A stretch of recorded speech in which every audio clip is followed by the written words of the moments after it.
সে যখন 3 মাস পরে সংজ্ঞা পেল, তখন সে তার জ্ঞান ফিরে পেল, তখন তার মার কাছ থেকে সে গোস্ত ভাত খেতে চেয়েছে।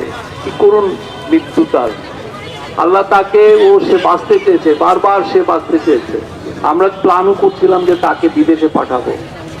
এখন দেখেন কি ভয়ানক। আর সে নয়াদিল্লি থেকে বড় বড় কথা বলে প্রত্যেকটা খুনির বিচার হবে, একটাকে ছাড় দেওয়া হবে না, কোনো খুনি বাদ যাবে না।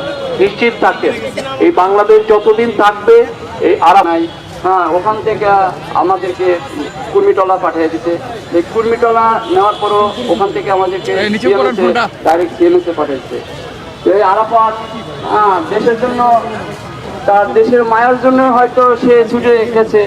যাই হোক, গত রাত্রে সে 10:30 শেষ নিঃশ্বাস ত্যাগ করছে। সেও বাঁচার জন্য অনেক চেষ্টা করছে, কিন্তু আল্লাহ তাআলা তার হায়াত রাখে না বিদায় সে নিঃশ্বাস ত্যাগ করছে। আমরা চাই যেন এরকম কোনো মায়ের সন্তান আর এরকম শিশু বাচ্চা কারো যেন সন্তান এই দেশের ভিতরে এরকম গুলিবিদ্ধ যেতে না হয়।